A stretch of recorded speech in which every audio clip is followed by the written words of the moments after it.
ہم یہ بھی اقرب الی الحق سمجھتے ہیں کہ جس طرح ہم نماز میں ہاتھ باندھتے ہیں دایاں بایاں پر، الیمین علی الشمال، ہماری قمیص کا کنارہ، ہمارا جبہ، ہماری واسکٹ، صدری، شیروانی، کوٹ، وہ بھی دایاں بایاں پر ہو.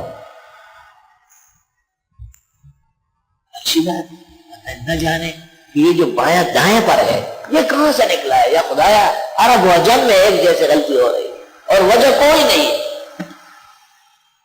کیا یہ کتابوں میں نہیں لکھا ہوا ہے کہ دایاں بایاں پہ ہونا چاہیے؟ ایک عالم دین آئے، ہمارے بھی بزرگ ہیں، ہمارے بہت ہی محترم ہیں، اللہ ان کی عمر صحت میں برکت دے. مجھے کہا یار آپ کے لوگ بڑے تنگ کرتے ہیں. شخص نے مجھے کہا حضرت قمیص صحیح سلواؤ اور دایاں بٹن پٹی وہ بائیں کے اوپر لے آؤ. تو میں نے کہا کیا حرج ہے، جس طرح ہم نماز میں ہاتھ باندھتے ہیں اس طرح قمیص بھی سلوا دیں. یہ کہیں نہیں لکھا ہوا ہے. میں نے کہا لکھا تو ہوگا، اتنے بڑے درس میں بیان ہو رہا ہے، 22 لاؤڈ اسپیکر چلتے ہیں، 55-75 ممالک سنتے ہیں، عرب و عجم کے علماء مستفید و مستنیر ہو رہے ہیں، لکھا نہیں. کیسی بات ہو سکتی؟ میں نے ناظم صاحب کو کہا کہ ہدایہ اول بھیج دو، تو انہوں نے کہا کون سی جگہ نشان لگا؟ میں نے کہا فصل فی التکفیر. وہ کہا جہاں، میں نے کہا فصل فی التکفیر، مردے کو کیسے کفنائیں گے؟ تو صاحب ہدایہ کہتے ہیں کہ پہلے بایاں ڈالے لیفوق علیہ الیمنا، تاکہ دایاں اوپر آ جائے. تو جلدی کرے یہ مردے کے لیے. میں نے کہا آگے سن لو، مردے کے لیے نہیں ہے، تجھے بھی سیدھا کیا ہے.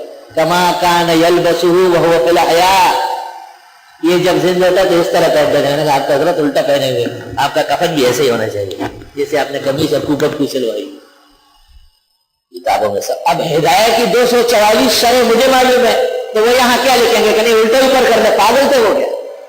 اور جتنے فتاوا آپ یہ فتاوا کا نام سنتے ہیں، زیب النساء کی تحقیق کے مطابق حنفی فتاوا 3 لاکھ ہے.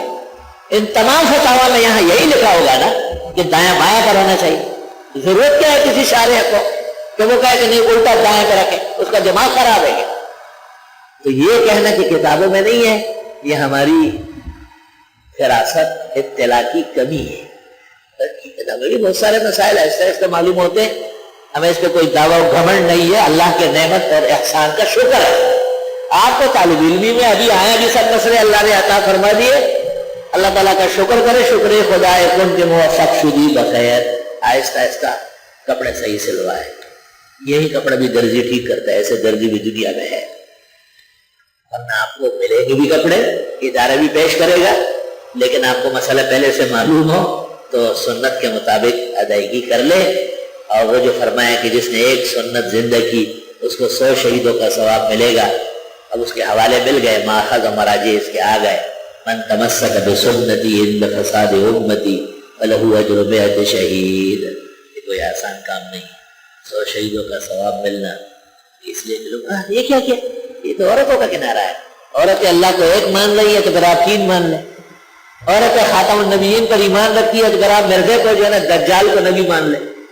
یہ کوئی بات ہے؟ اس میں مرد و زن کا کیا مسئلہ ہے؟ وہ جو فرق مرد اور عورت کا ہے وہاں پر تکڑا رہا ہو، اس میں کمزوری نہ دکھاؤ. خالی قمیص کے کنارے سے کیا ہوگا؟ اسی آسمان سے آ گیا آسمان اور بھی. تو میرے عزیزوں، بزرگوں، بھائیوں، دوستوں، علماء کرام، آج کی یہ نشست ان آداب پر مکمل ہو رہا ہے الحمدللہ. کل 8 بجے ہی سویرے یاجز فقیر بیٹھے گا اور آپ تشریف فرما ہوں گے، اور قرآن کریم کے اصول، آداب، قرآن کریم کے تفسیر اور تعویل کے فروغ، قرآن کریم پڑھانے کا ہمارا انداز، ہمارے بزرگوں کے آداب اور طریقہ کار، قرآن شریف کے علوم، تفسیر، تراجم سے متعلق ابحاث اور اس کی ایک سرگزشت تو آپ کے سامنے پیش ہوگی.